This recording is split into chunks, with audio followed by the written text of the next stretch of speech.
So I know there's some of you that still use the seed oils for cooking, but you gotta get rid of those. It's just so important. We have so many better options. Let's upgrade. Why don't we want to use this?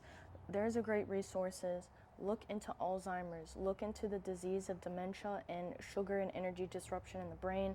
Dr. Mary Newport's book, check that out as a resource. If you don't want to look any further at this video, check her out.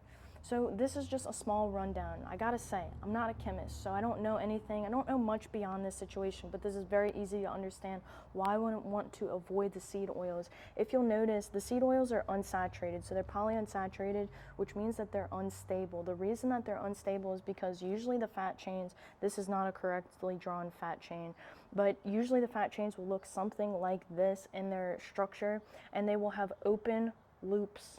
They're not saturated, they're not stable. This is so important because this actually makes up the wall of our cell membrane. So let me ask you this. Do you want your wall, do you want to go camping in a tent with a hole in it and you know that it's gonna rain?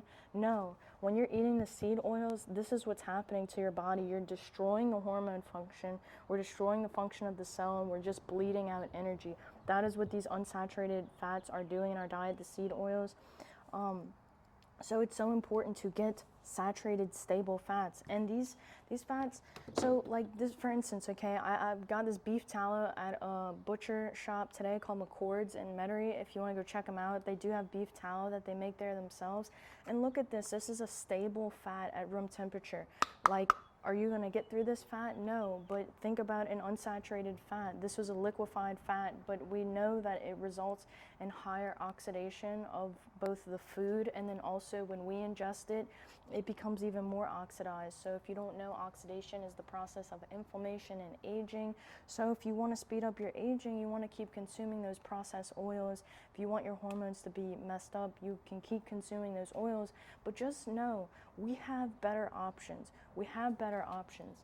And it's a good point in time to take advantage of those better options. Again, this is what the cell looks like. So this is the membrane that you're protecting. This is a tiny orchestra of events. There's so many things happening in this little place all the time, and we need that strong barrier and protection so that our hormones can be in line with our whole body, so that we're not under stress, we're not under that stress response, right? When we don't have a proper protective barrier, when we're just leaking out energy and constantly being under attack, which is what these seed oils do, much less all the other stressors in your diet.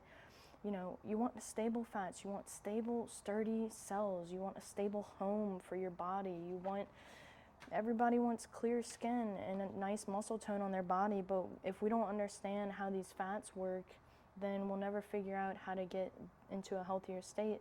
And those fats that we use, the polyunsaturated fats, they're in absolutely everything. I was just looking at one of the seasonings on my counter. It's a steak seasoning, and you look on the back of it, it has natural ingredients, right? Like black pepper, garlic, onion, but it has seed oils to preserve it. Seed oils preserve it for a longer, they have basically came into our food chain, into our world to preserve food for a longer period of time, but they do not serve our bodies.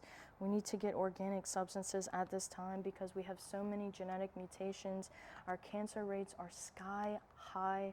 Our hormones are off. People are aging at an increased rate.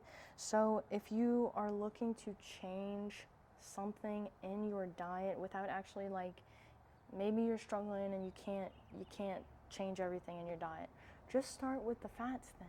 Start with what you can, you know, and then let the rest be taken from there. I gotta say, I didn't know anything about fats and oils when I first started to try and eat healthier. I had no idea, you know, but over time you make these small adjustments, and these small adjustments, it's these small habits that add up and create your health as a whole. So if you're watching this, and if you cook for other people, you know, be mindful. Be mindful of our food is supposed to nurture our bodies. It's supposed to contribute to our health, contribute to the vitality in the life. And it's important to pay attention to what we're putting in our bodies, because it's either going to help us or it's not. So if you like this video, please like, share, and subscribe. I do have my Venmo down below if you want to donate to me so I can buy some more beef tallow. But anyway, as always, good luck.